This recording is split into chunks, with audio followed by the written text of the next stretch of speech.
ഹല്ലേലൂയാ.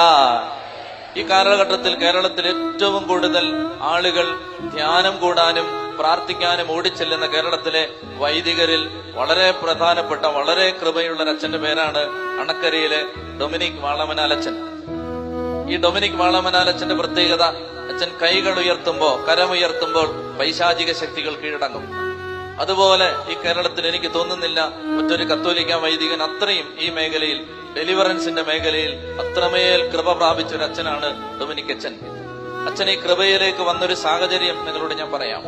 ഒരു സാധാരണ വൈദികനായി കാഞ്ഞിരപ്പള്ളി രൂപതയിലെ ചെറിയ ചെറിയ ഇടവകകളിൽ ശുശ്രൂഷ ചെയ്യുകയും ചെറിയ കൗൺസിലിംഗ് കൊടുക്കുകയും ചെറിയ ചെറിയ പള്ളികളിൽ പോയി പ്രാർത്ഥനകൾ നടത്തുകയും വചന ശുശ്രൂഷ ചെയ്യുകയും ഒക്കെ ചെയ്ത കാലഘട്ടത്തിൽ ഡൊമിനിക് അച്ഛന് ട്യൂമർ, ക്യാൻസർ രോഗം പിടിപെട്ടു. അദ്ദേഹത്തിന് രോഗം പിടിപെട്ട് ചെറിയ പ്രായത്തിൽ തന്നെ രോഗം പിടിപെട്ട് അദ്ദേഹം മരണാസന്ന നിലയിലായി.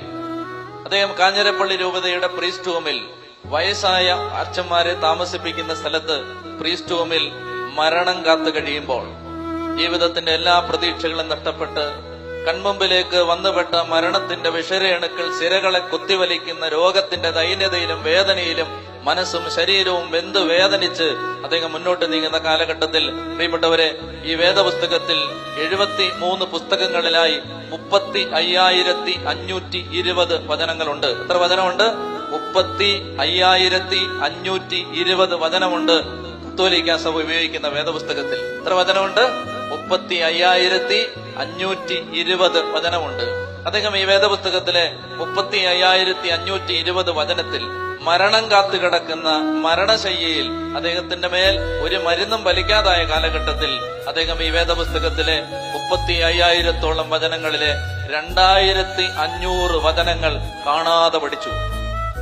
അധ്യായം വാക്യം സഹിതം മരണക്കിടക്കയിൽ കിടന്നുകൊണ്ട് അദ്ദേഹം ഒരു ടേപ്പ് റെക്കോർഡറിൽ ദൈവത്തിന്റെ വചനം വെച്ച്, ഒരു ഇയർഫോൺ വെച്ച്, ഹെഡ്ഫോൺ വെച്ച് ഇത് കേട്ടുകൊണ്ട് 2,500-ഓളം ദൈവവചനങ്ങൾ അദ്ദേഹം കാണാതെ പഠിച്ചു. 2 കാര്യങ്ങൾ അദ്ദേഹത്തിന് സംഭവിച്ചു. ഒന്ന്, അദ്ദേഹത്തിന്റെ മാരകമായ ട്യൂമർ രോഗം, ക്യാൻസർ രോഗം വിട്ടുപോയി. 2, അദ്ദേഹത്തിന്റെ മേൽ പൈശാചിക ശക്തികളെ ബന്ധിക്കാനുള്ള സ്വർഗത്തിന്റെ കരം വന്നു വീണു. ചൊല്ലി പറഞ്ഞേ ഹല്ലേലൂയാ. ദൈവവചനം കണ്ണും പൂട്ടി വിശ്വസിക്കണം.